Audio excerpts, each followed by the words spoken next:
ریزه میدونه نه؟ پادشاه ایران بسیار معیشت پرست بود، عیش پرست بود، فقط موسیقی نوازاش از 1000 نفر زیاد بدیان. تصور کنه 1000 نفر شخصایی بودن که با یوز با پلنگ شکار میکردن، پلنگ بوناش 1000 نفر، 1000 نفر شخصایی بودن که بازی شکاری قطعی شکار میکردن. یعنی همون شهباز نگاه کنکش پتیک سواداش بگیم 1000 نفر. اگه شما تصور کنید 1000 نفر طباخ داشت، 1000 آدم فقط به طعام شاه سر و کار میگرفتن. تو این درجه را در معیشت در کیف صفا زندگی میکرد. اخیر همین کیف صفا سرش خورد. خسرو پرویز هر سال کنیزی نو میگرفته است. این کنیزاش حیا میکرده است، به دیگران میداده است، همون هیئت کنیزا را نو میکرده است. و از منذر ابن معصما که از همه پادشاهای حیره است یک صفتنامه یا یک خاراکتریستیک بوده است درباره زن زیبا، زن چهرهش چخیل است، ابروهاش چخیل باشه، میجهاش چخیل باشه، گردنش چی نوع باشه. و به همین شکل واسطه شخصا را میفرستاد به اطراف اکناف، حتی به روم، حتی به چین میکفتن دخترای زیبا منظر. هر کسی که به همون خاراکتریستیک موافقت کند برای پادشاه میخریدن، میگرفتن، میآوردن که معیشت کنند. یک سال قدیشو راحت میکرده است، با ایرا تقسیم میکرده است، از سر نو باده کفت کن. کارش همین بود. خب در این بین یک واقعه شد. نعمان ابن منذر پادشاه حیره یک ترجمان پادشاه را، ترجمان خسرو پرویز، ترجمانی که از فارسی به عربی و از عربی به فارسی ترجمه میکرد، گرفت حبس کرد و در حبس خلوت کشت. این شخص عدی ابن زید نام داشت. عدی ابن زید سبب کشتنش بود. عدی ابن زید یک دشمنه داشت، یک شخصی متعصب، یک حسدبر، شخصی که حسد میبرد که عدی ابن زید با پادشاهای فارس در یک جا می نشیند، از یک سفره طعام میخورد. باره در نزد نعمان ابن منذر بدگویی کرد نسبت اما عدی ابن زید بیچاره. عدی ابن زید با نعمان ابن منذر مناسبت های خوب داشت. گفت که عدی ابن زید همیشه تعریف توصیف میکند که پادشاهی نعمان وابسته به من است، و او را پادشاه نگهش داشتم. همین یک ایما کنم خسرو پرویز رو از سر تخت دور میکنه، نابودش میکند. بیچاره اون نگفته بود است میگه پا، اما این حسد بسیار چیزی بد است. لعنت بر این حسودا که بعضا اندیشه نمیکنن، بعضا جنایت های میکنن که در تاریخ داغش میموند. ببینه همین شخص ابن مقرین گفتن یک شخص است، ابن مقرین، عدی ابن مقرین. با عدی ابن زید حسد که داشته است، با واسطه همین حسد کاری کرد که نعمان ابن منذر به غضب آمد. وقتی عدی ابن زید نزد زن فرزندش آمد به حیره، هر سال 3 ماه رخصتیش میداد از پادشاه ایران، اتپوسکش میداد است، می اومد است استراحت میکرده، با میرفت است پایتخت ایران تیصفون. بیچاره ای دفع بیاید که نعمان ابن منذر که خشم کرده بود، گرفت در زندان انداختش. بعد فرمود در همون زندان بوقی کرده کشتنش. از همین حسد بسیار بسیار احتیاط کنه بشو. این نفسی پلید یک خاصیت داره که بعضا شخص میخواهد یا نمیخواهد، اما حسد، بغض، کینه در دل جوش میزند. او پیغمبر را خدای تعالی خودش محافظت میکرد از خشم و غضب و کینه و بغض، اما دیگر مردم محفوظ نیستند. بعضا حالتهای میشود که شیطان آدم را وسوسه میکند، بیهوده و بهوده نسبت یک برادر مسلمان حسد میبرد، بدگویی میکند، غیبت میکند. این بدترین خصلت است برادرای عزیز. وای به حال کسی که حسود است. این بیماری حسد تبابت شونده نیست. حسود با همون حسدش میبره اخیر میره، یک تبابت داره مرگ. حضرت مولوی قصه میکنه در مثنوی شریف، میگوید آن یکی از خشم مادر را بکشت، هم به زخم خنجر و هم ضرب مشت. آن یکی گفتش که از بدگوهری یاد ناوردی تا حق مادری، هین تو مادر را چرا کشتی بگو، او چی کرد آخر بگو ای زشت خو.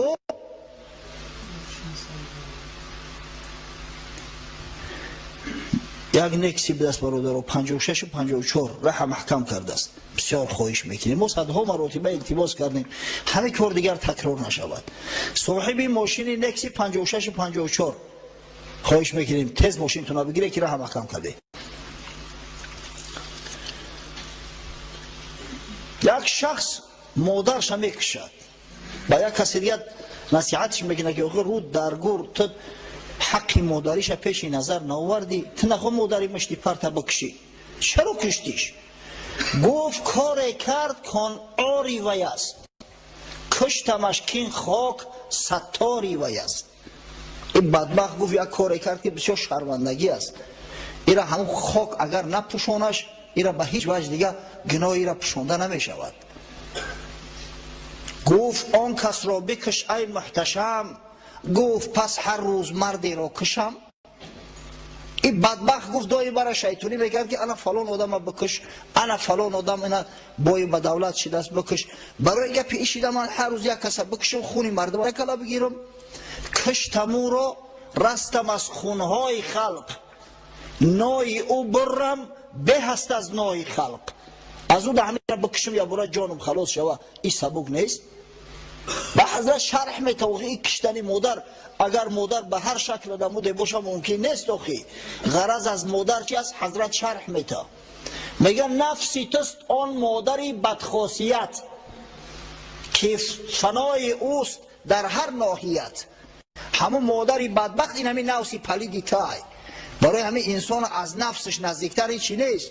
این نوزت ای پدرت هم دوست میداری، از مادرت هم دوست میداری، از همه دوست میداری. قرآن که انم بدی و بدبختیت همه از حساب همین نفس است. هم بکش او را که بهر این دنی، هر زمان قصد عزیز میکنی. اگر تو این نفس نکشی، اگر تو این پیش راه حسد تا نگیری، از دست یک عزیز دیگه سالم نمیمونه. هر زمان قصد عزیز میکنی. از و این دنیای خوش بر توست تنگ، از پی او با حق با خلق جنگ. از روی همین نفسی پلیدت همین دنیای کشا در نظر تو اینقدر تنگ میشود. نه به حق درست میای به خدا، نه به خلق راست میگیری. ببینی تو گمانی که از فلان من کمترم، می فضایت کمتری بر اخترم. آخه 5 پنجه یک نیست. بچه او هیچ کنه بده امروز فلان و بسمدان شده است، گفته این حسد آدم درون به درون میسوزونه. عدی ابن زیدش که یک صغیره فیسیم بد امروز ترجمانی خسروی پرویز شده است، گفته این بدبخت ابن مقرین تلخش کفیده است. خود حسد نقصان عیبی دیگر است، بلکه از جمله کمی ها کمتر است. آن ابو جهل از محمد ننگ داشت، از حسد خود را به بالا می گماشت. همین بدبختی ابو جهل هم بسیار دانشمند بود. این ابوالحکم تخلص داشت. ابوالحکم اصلا نامش عمرو است، ابوالحکمش میگفتند. هر دعوا و جنجال میشد است همین سفید میکرد است، همه رزبورو را همین حل میکرد. آدمای به عقل رزبور را حل میکنن. اما حسد این که خرش کرد، احمقش کرد. آن ابو جهل از محمد ننگ داشت، از حسد خود را به بالا میگماشت. بوالحکم نامش بد بو جهل شد، ای بسا اهل از حسد نااهل شد. اخیر ابوالحکم ابو جهل شد. برای همیشه کوشش کردن در کار که واقعا حسد در همه هست، اما کوشش کردن در کار که سریره اما حسد با عقل با فراست با ایمان بگیری، نگذاری که از او یگان рафтори баде воқеъ шава. аз рӯи ҳасад аст ки базӣ мекунанд, аз рӯи ҳасад аст ки корҳои ноҷову нодуруст мекунанд, аз рӯи ҳасад аст ки одамфурӯшӣ мекунанд. ҳамаи аз ҳасад аст. қисса кӯтаҳ, Ади ибн Зайд дар зиндони Нуъмон ибн Мунзир ҳалок шуд. Ади як писаре дошт бо номи Зайд ибн Ади. ин бечора тарси ҷонаш гирехт аст, дар ҳира зиндагӣ мекард. назди подшоҳ омад гирёну фиғонкунон ки падарма киштанд. ака ҳуҷҷату далелам нест, ира исбот карда ҳам намешавад ки чӣ хел масалан Нуъмон ибн Мунзир кишт аст. агар билфарзи кишта боша ҳам, ака подшоҳи Эрон ҷое ки Нуъмон ибн Мунзир мондааст, ҳеҷ вақт пишти як тарҷумони бечораро намегирифт, як ҳокими калон мондагӣ пишти ира мегирифт. аз он хотир ба ҷои падараш гирифт, тарҷумон таъинаш кард, кор мекард тарҷумон. оли бузургон меган душманат гар паша бошад камтар аз филаш мадон. душман агар андак ҳам бошад душманай ҷош бия заҳр шаве чакола. Зайд ибн Ади нисбати Нуъмон ибн Мунзир як кинаи сахти, қисоси падараш дар дилаш ҳаст. падараш киштааст, ҳар кас ҳам бошад. вақте ки ҳамун характеристикаро пешниҳод кардан, Хосрави Парвиз барои каниз сари суҳбат омадем. ҳар сол гуфтем Хосрави Парвиз ҳамун мувофиқи ҳамун характеристикаи навиштагӣ каниз барои худаш ҷустуҷӯ мекард. дар дасти Зайд ибн Ади ҳамун характеристикаро дод. гирифт хонд, бояд аки ин чанд нусха кунаду ба ҳар гӯшаву канор фиристад. гуфт шоҳо, ман ба ҳамин шаклу сурат як духтара мешиносам, бениҳоят зебо аст, аммо метарсам ки падараш наметада. гуфт ӯ ки будаст ки ман дана медодааст? ҳоли ӯ шахсе ки духтарша ман дана метаб модараш таваллуд накардааст. ки аст ӯ худаш? ба гуфт Нуъмон ибн Мунзир як духтаре дорад бо номи Ҳадиқа. ана ҳамин шаклу сурате ки навишта шудааст дар ҳамин сифатнома 100% ҳамун мувофақат мекунад, ҳатто аида хушрӯтар аст. ҳаминҷа Зайд ибн Ади андаке дурӯғ гуфт. бечора ӯ Ҳадиқа сабзина будааст, ба ӯ шакл мувофиқат намекард, аммо ин зирак медонист ки ҳеҷ вақт падараш Ҳадиқаро намеёрад каниз бита. ки мехоҳад шахсе ки подшоҳ аст, сардори як қабилаи бани лахми калон аст, ӯ магар розӣ мешавад ки духтарша ҳамчун каниз подшоҳ бара як сол истифода кунад, бо як қасда ҳадияш кунад бирава. медонисти ҷувонамаргам ки ҳеҷ вақт наметаш. аз ҳамон хотир хавф надошт ки Ҳадиқаро бибина ба бига ки ту дурӯғ гуфтӣ. гуфтам духтари Нуъмон ибн Мунзир айнан ба ҳамин шаклу сурат аст. шоҳ даррав амр кард мактуб нависе ба Нуъмон ибн Мунзир ки ба маҷарради расидани номаи ман духтарат Ҳадиқаро зуд ба пеши моро бифрист. бечора Нуъмон ибн Мунзир дар як ҳолати ғалтӣ. худо чикор кунам? маслиҳат кард, илоҷ наёфт, узрхоҳӣ кард. охи ин тобеъ аст, тобеи подшоҳи Эрон аст. худ подшоҳ буд, аммо тобеи подшоҳи Эрон аст. мактуб навишт, хеле узрхоҳӣ карда, баъд дар зимн як ҷумларо навишт. инна фи маҳоти алъаҷам ламандуҳат аламир ан судони алараб. маънаш чӣ аст?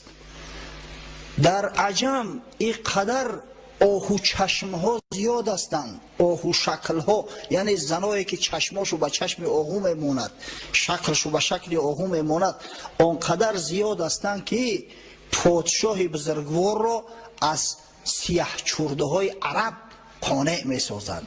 яъне подшоҳи Эрон ҳеҷ эҳтиёҷ ба сиёҳчурдаҳои араб надорад. ин духтаро сиёҳчурдаанд, сабзинаанд, ҳеҷ эҳтиёҷ надорад подшоҳ. Зайд ибн Ади мактуба хонд, ҳамон ҷумларо хонд. аббо гуфт Нуъмон ибн Мунзир беадабӣ кардааст. подшоҳ гуфт тарҷима ку чӣ гуфтааст? шумо бибинед. аслан маҳан ҷамъаш маҳот гови ёбоиву гови кӯҳиро меган. антилопа бисёр чашмои зебо дорад. диде дар забони арабӣ ҳамчунин مهان یا مهات گفته مادگاو هم میگن، یعنی گاوی مادا. این جوانمرد مادگاو ترجمهش کرد. گفت نوشته است که مگر همون مادگاوهای عجم برای تو کفایت نمیکند که تو سید زاده های عرب طلب میکنی؟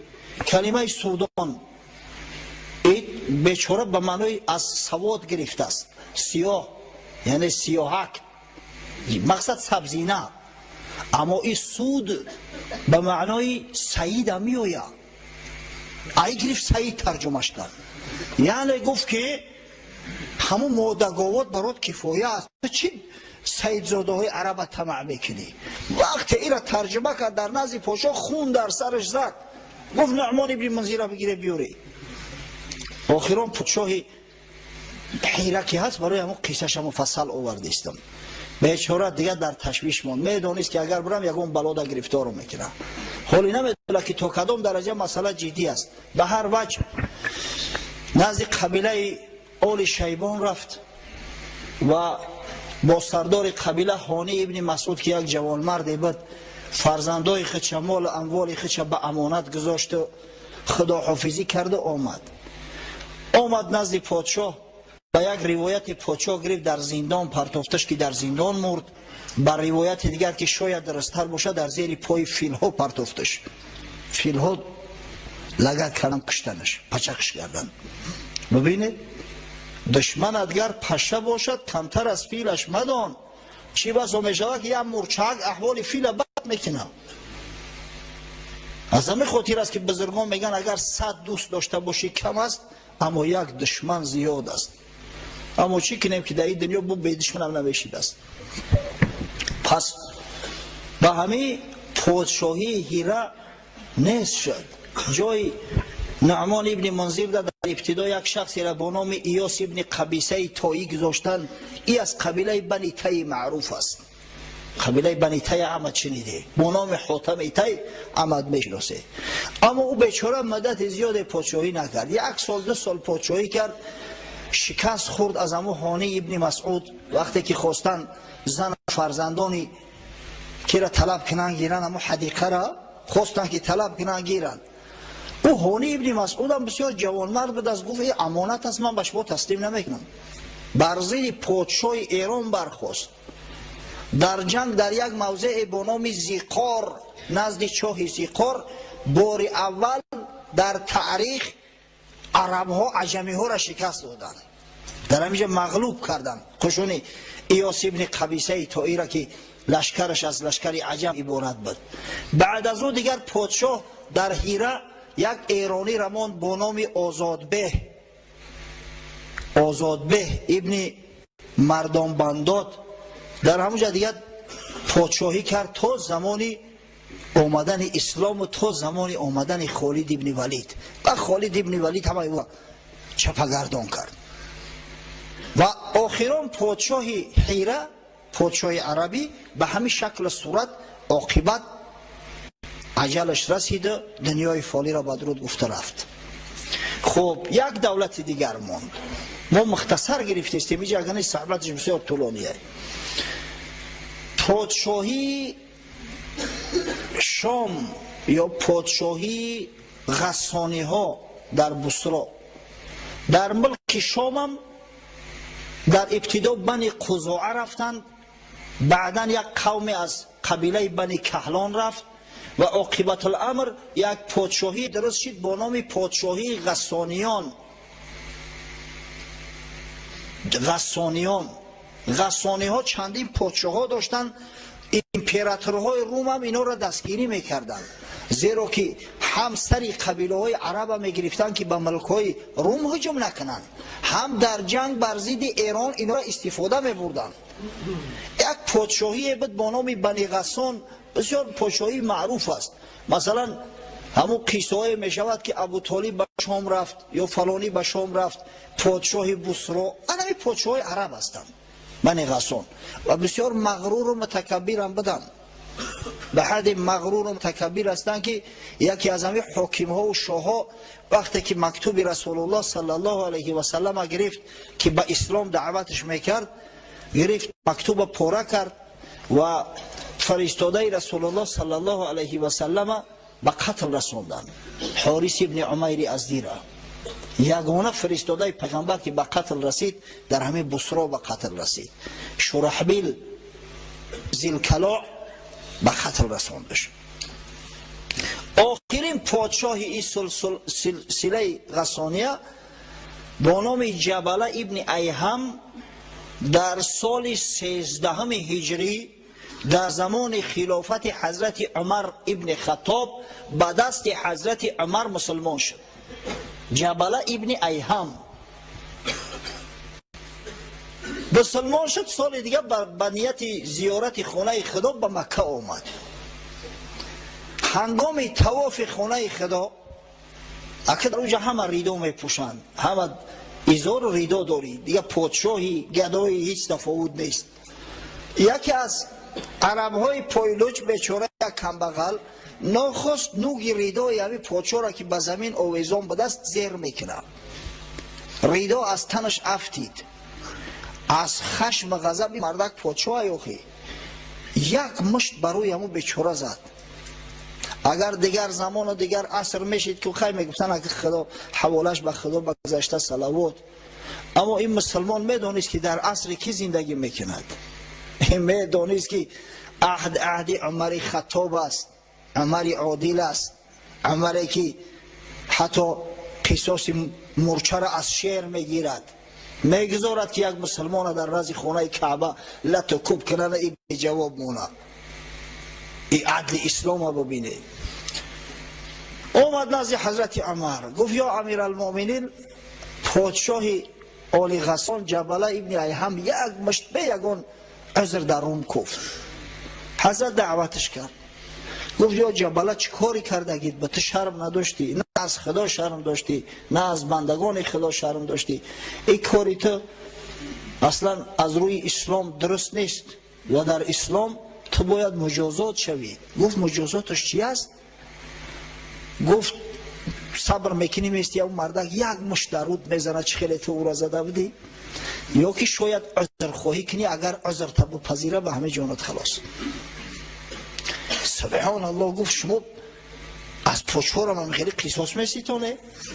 آخه من پادشاهم، نه یک پایلوچ ما را بزنه یا که ما از او عذر خواهی کنیم، هیچ علاج دیگه نداره. نمیشه یا دست مش بتم جانم خلاص شود. گفت نه نمیشه جورا. اسلام است، در پیش اسلام همه برابرن. این اسلامی بزرگ به حد تأثیر کرده بود که شما اگر تاریخ اسلام رو ببینید قسم به خدا آدم در تعجب میماند. پادشاهایی که از نامشو دنیا به لرزه می اومد، پادشاهایی که از هیبتشون دنیا می لرزید، چنان عدل داشتن، در عدل چنان قایم بدن که قسم به خدا در تعجب میمانی. حالی شما سیاستنامه نظام الملک بخونه ببینه، همون سلطان محمود غزنوی که قدر در دوره سویتی تنقیدش میکردن، سلطان محمود غزنوی که نامش پادشاه ها در تاج در نگین هاشون نوشتن چقدر عدل داشت. این پادشاه های اسلام به شرافت اسلام چنان عدل های کردن که در تاریخ مثل افسانه واری مانده است، اگر چند حقیقت است. در تاریخ ما میخونده، من تا زیده یادم است درباره امپریای ترکیه عثمانی که پادشاهاش به حد غضب داشتیان، به حد سیاست داشتیان که اگر یگان وزیر گویا که گپ شونه نمیگرفته است، گپ نگیره اوسو، یگان وزیر اگر معقول شونه نمیشیده است، یک بند ابریشمیش میفرستادیان که مقصد خود دور بکش. او وزیر در رو میگرفته خیشه دور میکشیده، تهمت میزنن. قسم به خدا در اسلام خودکشی حرامه، هیچ مسلمان ایرا نمیکنه. نه که خانه سوخته در تاریخ ها می نوشته نمیره.